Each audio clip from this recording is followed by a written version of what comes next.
Yang pasti di dunia ketiga tuh adalah ini perang besar. Ya. Dunia ketiga perang besar. Dunia pertama kan kalau di sini kan tulisannya manusia kan mulai menyerah tunduk oleh ketamakan. Jadi harusnya sesuatu yang harusnya Nggak tidak boleh. boleh mereka miliki malah mulai mereka ambil. Ngambil buah. Iya lagi. Itu Kalau kan di sini kan ngambil di One Piece manusia ngambil matahari yang akhirnya membuat membuat keadaan kacau lah. oke. Berarti kalau itu dalam surat Al-Baqarah ayat 30 sampai 38.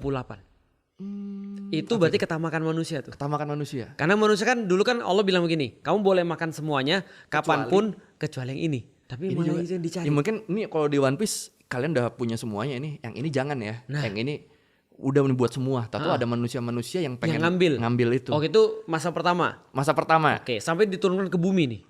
Sampai di sini sih nggak dibilang diturunkan ke bumi ya. Cuma akhirnya bersama dengan ular api neraka mereka pun menyelimuti dunia dengan kematian dan kegelapan. Akhirnya efeknya buruk buat Ular manusia. api neraka. Iya.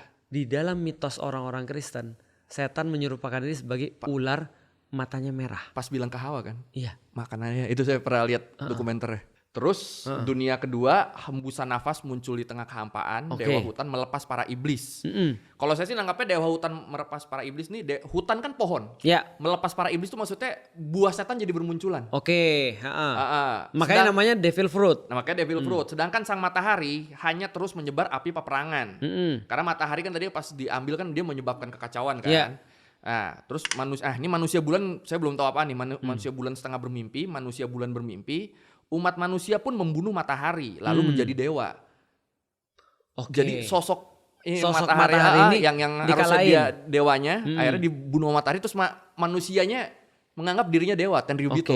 Oke. Terus Yahudi nih. Yahudi nih.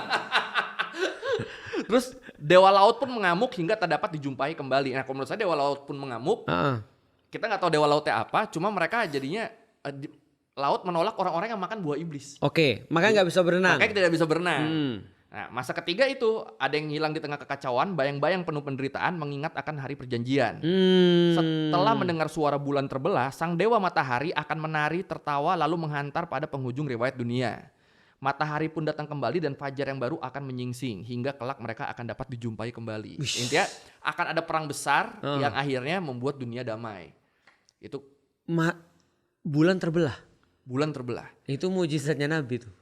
Emang ada? Ada, membelah bulan. Bulan terbelah terus. Terus apa bulan terbelah? Apa?